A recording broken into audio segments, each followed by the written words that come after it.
When I bought my small lake house 3 years ago, I thought I was buying nothing more than a quiet place to escape on weekends. The real estate agent mentioned the lake was large, the wildlife was peaceful, and the community was organized, which, at the time, I didn't realize meant the homeowners association practically breathed down everyone's neck. Still, compared to the noise of the city, the calm water and fresh air felt worth every penny. But the best part wasn't even in the listing. The real surprise came after I'd settled in, a tiny, tree-covered island sitting only a short kayak ride away from my backyard shore. It wasn't on the official community tour the HOA gave newcomers, and no neighbor ever brought it up. The first time I paddled out to it, I felt like I'd found a secret. A patch of untouched nature, maybe 1 acre in size, dense enough with pines that you couldn't see all the way across. It felt like mine even before I knew the truth. Over the next year, I visited that island constantly. I cleaned fallen branches, placed a small picnic table I built myself, and trimmed some overgrown shrubs to keep the center open. Nothing extreme, just respectful upkeep. I liked the solitude, and I liked knowing I could go somewhere the HOA couldn't follow. At least, that's what I thought. Things changed the afternoon I saw orange flags tied to branches on the island. They weren't random, they were surveyor flags, bright, new, and placed intentionally. I'd known immediately they didn't belong to me. And they definitely didn't belong to the wildlife. When I paddled over the next morning, even more had appeared. They formed a straight line along the northern side of the island, like someone was mapping boundaries. Someone was preparing something. I didn't need to guess long. Later that week, a neatly folded paper appeared on my porch. No greeting, no explanation, just the HOA's logo and a statement claiming the association was preparing a nature enhancement project on what they referred to as community property. Apparently, this enhancement project included clearing brush, installing walking paths, and placing benches. All funded by our HOA dues. There was only one problem: the island they were referring to was the same one I had been maintaining. And according to the deed I received when I bought my house, that island wasn't community property at all. It was part of my parcel. I pulled out the documents that evening just to be sure I wasn't imagining things. And there it was, plain as day. A small, oddly shaped outline labeled Parcel B, listed as an accessory land feature tied to my lot. A handwritten note from the original owner confirmed it: the tiny island had always belonged to whoever owned my home. It was legally part of the purchase. The HOA's claim wasn't just wrong, it was completely inventing ownership. But I knew better than to confront them immediately. I'd lived there long enough to understand the HOA's personality. They operated on confidence. They spoke loudly, printed official-looking letters, and assumed no one would challenge them. And if you embarrassed them, they only got worse. So instead, I kept watching. Within a week, the island was stirring with activity. A team of volunteers, people who liked to act like the HOA's personal soldiers, rode over with equipment. They pruned branches, hammered wooden stakes into the ground, and even brought over a sign that read, "Coming soon, HOA Community Island Trail." That was my turning point. Not the flags. Not the stakes. Not even the letter. The sign did it. Because that sign didn't mark the island as a project. It marked the HOA's confidence. It meant they believed completely in their authority. They hadn't just made a mistake, they were ready to build an entire walking path on someone else's property. Presented it. They would deny. They would stall. They would review the documents. They would insist the map was outdated. They would claim they had newer records. That's how they always won, by pretending their documents were the only correct ones. But this time, I had something they didn't know I had yet. A copy of the HOA's original founding map, the same one that all properties were based on when the lake community was created 20 years ago. The previous homeowner had left it tucked behind a shelf in the storage room. He probably didn't think it mattered, but he kept it anyway because it looked old and interesting. I had kept it because I love old things. And as it turned out, that single piece of paper would become the thing that destroyed the HOA's entire plan. The map was worn, yellowed, and fragile. But the labels were clear. The island, small, circular, and marked in blue, had a tiny handwritten note next to it. One that said, "Belongs to Lot 27. Private." Lot 27 was my house. The HOA's own founding map proved they had zero authority over the island. But I didn't reveal that information yet. I needed to let them keep digging their own hole. I needed them to declare ownership officially, loudly, and confidently. If they tried to enforce something on land that wasn't theirs, I would have the leverage to undo not just their project, but their credibility. So I waited. And right on schedule, an official notice came the next week.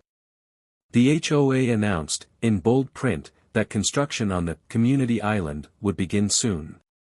They planned to install a walking path, a viewing deck, and a community gathering area. They warned homeowners that unauthorized visits to the island during construction would result in fines. They were threatening to fine me for being on my own property. The timing couldn't have been better. Before I confronted anyone, I decided to gather evidence. I photographed every flag, every stake, every sign. I recorded the volunteers hauling materials to the island. And most importantly, I scanned both my deed and the HOA's founding map, highlighting the section proving the island belonged to Lot 27. The more evidence I collected, the calmer I became. Not because I liked fighting with the HOA, but because this time, the truth wasn't complicated. I didn't have to argue interpretations or legal language. I just had to show the piece of paper that they themselves created 2 decades earlier. Still, I knew exactly how Chapter 2 of this drama would begin. Because after the official notice came out, the HOA president herself appeared at my door with a clipboard, a smile that wasn't really a smile, and a tone that told me she was about to make everything worse. And she had no idea that I already had the map that would expose her entire plan. The next HOA meeting was scheduled for Friday evening. It was usually uneventful, attended mostly by rule followers who nodded along to every suggestion. But this time, I showed up early, with a binder full of evidence. Inside it were photos of every flag and stake, screenshots of the HOA's announcements, a copy of my deed, highlighted, a close-up scan of the founding map, and, most importantly, the original map itself, preserved in a protective sleeve. When the meeting began, the room had the same familiar dynamic, the board at the front table, the president in the center, and the homeowners scattered in folding chairs. The agenda listed the island project as the final topic, suggesting they planned to present it proudly as a new achievement. But I didn't wait for the end. During the homeowner concerns section, I stood and calmly stated that the HOA had been conducting work on private property. The room shifted instantly. The president's polite facade evaporated. She interrupted me with a firm declaration that the island was clearly designated community land. She said this with full confidence, too much confidence. It was the confidence of someone who had never been challenged. That was when I placed the founding map on the table. The paper looked old and delicate, but the island's label was unmistakable. The board members leaned in. Some squinted. Others froze. The president tried to brush it off, claiming it was outdated and irrelevant. But the handwriting on the bottom corner, matching the signatures on their earliest recorded documents, contradicted everything she said. Then I presented the scanned copy, enlarged and highlighted, showing the island marked as private land belonging to Lot 27. The room filled with quiet murmurs. The president attempted to reassert control, insisting their current records showed otherwise. So I handed her the deed, my deed, issued by the county, not the HOA. She had no response. The rest of the room, however, did. Board members exchanged uncertain glances, and a few homeowners began whispering. They weren't whispering about me, they were whispering about the president. Because this wasn't just a mistake. It was negligence. It was incompetence. It was the kind of oversight that called into question every project, every fee increase, every rule she had ever enforced. The meeting ended abruptly after that. No votes. No discussions. No announcements. The president dismissed everyone and left the room immediately, flustered and red-faced. It was the first time I had ever seen her lose control. But the fallout was only beginning. The next morning, the volunteers stopped appearing on the island. The stake lines remained, but no one touched them. The HOA's announcement emails went silent. It was clear the board needed time to regroup and decide how to handle the situation. What they didn't realize was that silence made them look worse. On Sunday afternoon, I received a letter, hand-delivered again, but this time not by the president. It was from the HOA's secretary, apologizing for any confusion regarding property boundaries. They claimed the project was being paused pending an internal review. The tone had changed dramatically. It was soft, careful, and carefully worded. They didn't threaten fines this time. They didn't accuse me of trespassing. They simply said they would look into the matter. But I knew what they were actually doing, scrambling. Still, I wasn't naive enough to believe the issue was resolved. When an HOA made a mistake this big, they rarely admitted it outright. They searched for loopholes, technicalities, anything that could give them leverage again. So I watched. And only 3 days later, the first sign of their next move appeared. A group of board members gathered at the lake shore early in the morning, carrying papers, clipboards, and a large rolled-up poster. They were preparing something. They didn't go to the island, but instead stood at the water's edge, pointing, comparing documents, and arguing quietly among themselves. When they unrolled the poster, I recognized it immediately. It was a new map. A map that did not exist before. A map that conveniently erased the handwritten note marking the island as private. They were preparing to rewrite history. They were planning to replace the original founding map with a revised and updated version, one that would give them control of the island again. They weren't backing down. They were doubling down. And that was the moment I realized Chapter 3 wouldn't just be about winning a property dispute. It would be about exposing the HOA publicly, permanently, and in a way that they couldn't recover from. The morning I saw the HOA board standing by the lake with their freshly printed, revised map, I realized they weren't just confused, stubborn, or desperate. They were dangerous. They were willing to alter documents, erase history, and mislead the entire community just to avoid admitting they were wrong. And if they succeeded, they would not only take control of my island, they would rewrite the rules for everyone. They would establish that the HOA could retroactively change anything they wanted, whenever they wanted, without oversight. I knew I had to stop them, and I knew I couldn't do it quietly. Quiet battles disappear. Quiet battles become rumors. Quiet battles are easy for HOAs to bury. I needed visibility. So I took a different approach. Instead of confronting the board directly again, I began gathering what they feared most, community attention. The first step was simple. I sent a letter to every homeowner in the neighborhood. Not angry, not emotional, just factual. I explained that the HOA had started construction on private property. I attached a copy of my deed showing the island was legally tied to my house. And most importantly, I attached a scan of the original founding map with the handwritten notation clearly identifying the island as private land. I didn't accuse anyone. I didn't speculate. I didn't include my opinion. I simply shared the truth. The effect was immediate. Neighbors who normally stayed out of HOA issues started stopping by my driveway to ask questions. People who had been fined unfairly in the past suddenly wanted to share stories. Homeowners who once supported the president without hesitation began questioning her leadership. It wasn't chaos, it was awakening.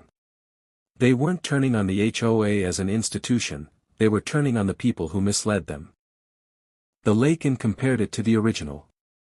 Every difference was a red flag: missing notations, altered boundary shapes, exaggerated community zones, reshaped land outlines. They had even changed the scales subtly to make their adjustments harder to detect. It wasn't just a revised map. It was a manufactured one. Once I had everything organized, I did something the board didn't expect. I requested a special community meeting, something allowed under the HOA bylaws if enough homeowners supported it. And thanks to the letters I distributed, I gathered signatures quickly. People wanted clarity, and they wanted accountability. The board tried to delay the meeting. They claimed scheduling conflicts. They suggested postponements. They insisted on internal review processes. But under the rules they themselves enforced on everyone else, they had no choice but to hold the meeting within 2 weeks. When the night arrived, the turnout was larger than any HOA meeting I had ever seen. Folding chairs ran out. People stood against walls and in doorways. Even residents who usually ignored community affairs showed up, sensing something important was happening. The board members looked uneasy. The president tried her usual confident smile, but it wavered around the edges. She attempted to begin with a prepared statement, but murmurs spread across the room as soon as she mentioned clarifying community boundaries. She was losing control before she even spoke. When it was my turn, I walked to the front with the binder I had prepared and placed it on the table. The room quieted almost instantly. I didn't raise my voice or dramatize anything. I simply explained what happened from the beginning, how I discovered the flags, how the HOA claimed the island as theirs, how they issued me a violation for stepping onto my own land, and how they attempted to rewrite the founding map. Then I held up the original map. Even from the back of the room, people could see the faded edges, the handwritten note, and the clear marking of the island as private property. I projected the scanned version onto the wall using the community center's equipment, making it impossible to deny or reinterpret. And then I projected the new map. Side by side, the differences were undeniable. The erasure was obvious. The intent was clear. The room erupted, not with shouting, but with collective disbelief. People who had supported the HOA president for years turned to one another, whispering questions. Board members shifted uncomfortably. Some looked genuinely shocked, realizing perhaps for the first time that someone on the board had intentionally altered foundational documents. The president tried to defend herself, insisting the new map came from updated records. But when someone asked her to provide proof of where those updated records came from, she couldn't answer. Someone else asked why the original map wasn't publicly archived. Another asked why construction had begun without verifying ownership. The questions snowballed until the president could no longer respond. Her authority wasn't just cracking, it was collapsing. Then something happened that I didn't expect. A board member, one who had always been quiet, stood up and admitted that he had questioned the island's ownership privately but was told not to create confusion. Another board member admitted she had never seen the original map until I presented it.